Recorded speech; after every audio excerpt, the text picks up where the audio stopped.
Greetings and salutations, Shit Talk Central. It's your boy, League Champ, Chad. You know who the fuck it is. You'll notice right off the bat that this video is a little bit different. I think it's actually going to be in HD. The reason for that being that I realized that my laptop is kind of old and outdated, whereas I have a very nice new camera phone. So basically, I'm doing this as a test run to see if the video actually comes out better on the video on my phone than it would on my computer, because let's face it, you could tell that I was using an outdated camera. Some of that shit was kind of jumpy and grainy. I'm hoping this will come out better. You guys can let me know when you watch the video in the comments whether or not this was the right way to go. So apologies to big scorer of the week, Mr. High Nigga Pie, Big P. I'll just go ahead and give you a bit of a shout out right now, since I didn't get a chance to hit you up and find out what you would like me to use for the intro to this video. In any event, good job, man. Now let's just roll on with Chad's 2 cents for week 6. I want to start this week by replying to Bobby's discount double fuck, since I was the object of his ire in this particular article. First of all, congratulations on winning that matchup, and you actually you pretty much nailed it, man. I mean, what it came down to was our pairing of your Forte and Alshon Jeffrey versus my Ellington and Michael Floyd. You know, everybody in that equation showed up except for Michael Floyd, and it ended up costing me the victory. You know, one thing we're really wrong about, though, is that I was smart not playing Jordan Matthews, so I don't know what you were thinking there. But anyhow, good job on you. Fuck you for being 4-1, but, you know, it is what it is. Now let's move on to the week that was, so to speak. Oh, and by the way, Bobby, yes, you beat me, and you did it pretty handily, but how often does somebody only get 3 combined points between 2 wide receivers and a tight end? Yeah, I kind of got shat on right there. Let's move on to some of these other matchups, see what exactly transpired. Brett pretty much beat the piss out of poor Monday. What are you going to do, man? What are you going to do? It is what it is. Oh, here we go. This was actually a pretty decent matchup. Baker and Justin. Well, at least it looked like a good matchup anyway, you know, until Calvin Johnson did absolutely nothing. You know, and Giovanni Bernard basically got taken out of the equation by fucking New England. You know, I mean, if I was McLean, I'd just write that off as a bad week. You know, you still have a good team. Baker, your team is still looking pretty good. I'm kind of waiting for you to fall off the cliff. It hasn't happened yet, but I'm just going to keep holding my breath on that one.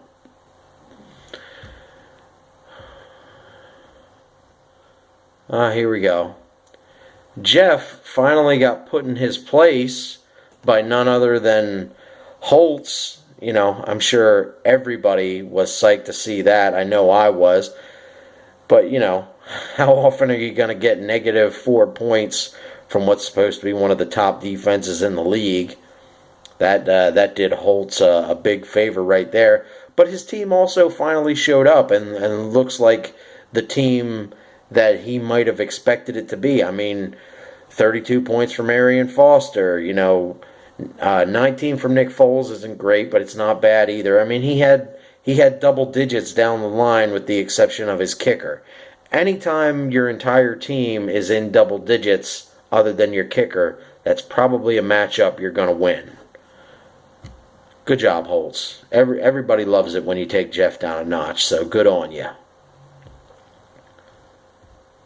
You know, and I would say sorry, Jeff, but the thing is that I don't have to, because I know who I'm talking to, and he fucking feeds off the hate anyway.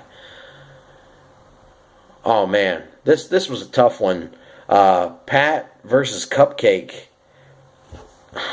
That's rough, Cupcake. I mean, you score a $1.49 and you lose to the high score of the week. Look, we've all been there. When you play great and the other guy plays better, there is nothing more frustrating. But you got to give it to Pat. He may have one of the better teams that he's had in his history of competing in Shit Talk Central. You know, I mean, I looking at it on paper, I still don't love it. But you know, if you're going to get 20 plus from Vincent Jackson and Justin Forsett on a weekly basis, how can I argue?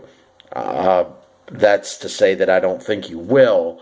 But if you could even get half that from those two guys on a weekly basis, I think your team would still be hard to fuck with.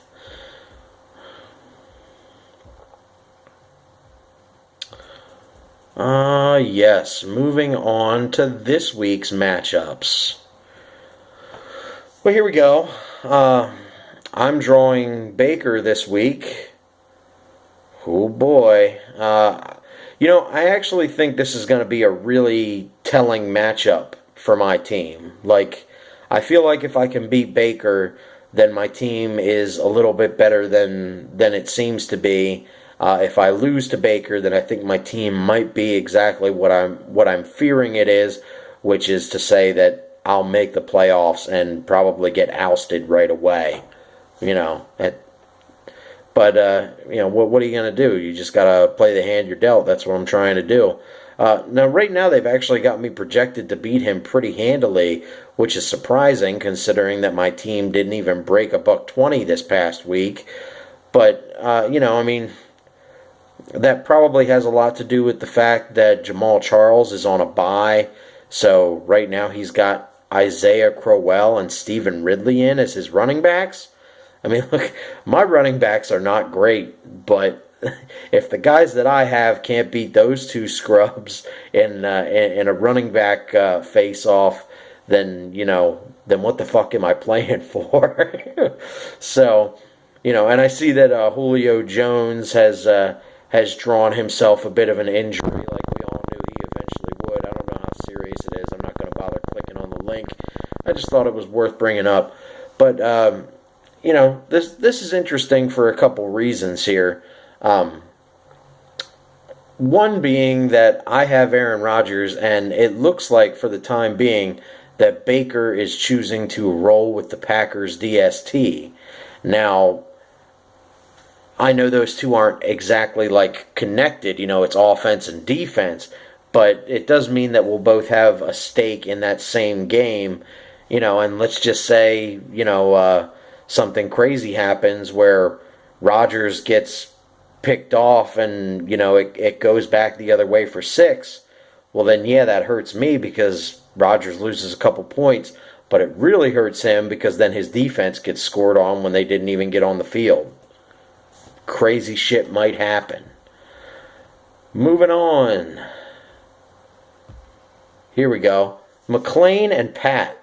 You guys are both projected through the fucking roof this week.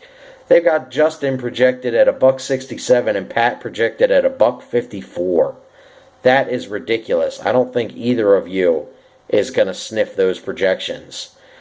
But, you know, I mean, some interesting matchups here for the two of you. I mean, Phillip Rivers versus Oakland. That ought to be huge for Driz.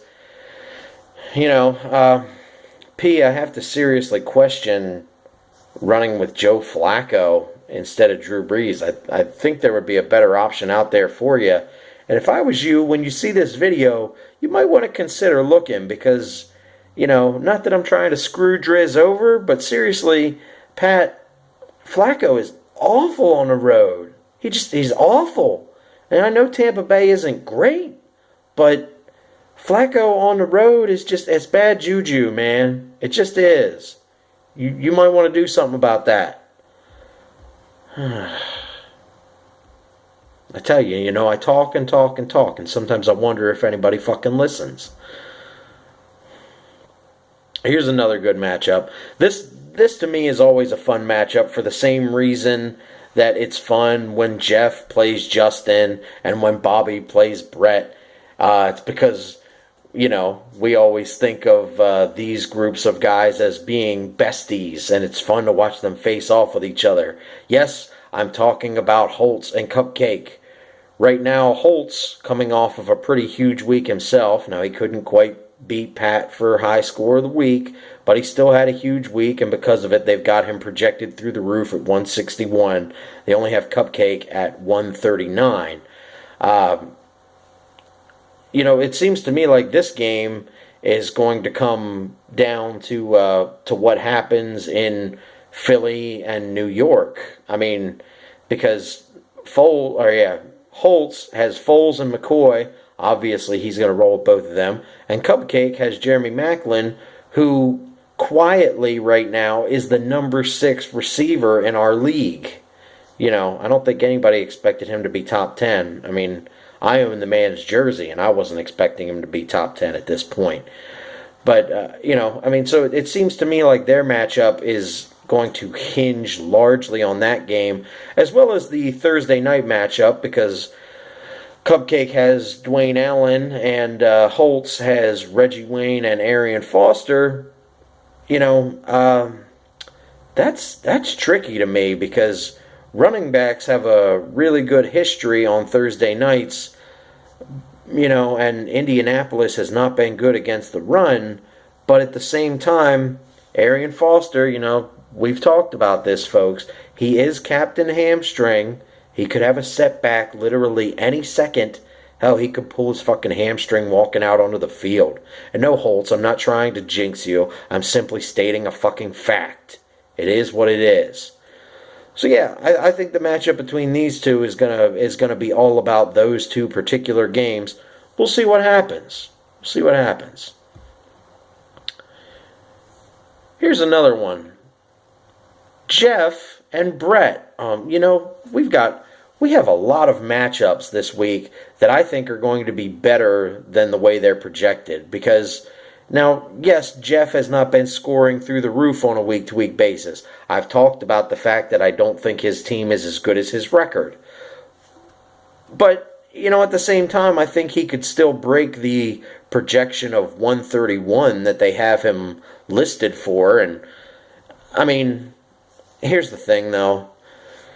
Peyton Manning is playing the New York Jets, so, unless he throws all of his touchdowns to Ronnie Hillman and Emmanuel Sanders, who it looks like Jeff is playing both of them, I think this is going to be a tough one for Jeff to pull out.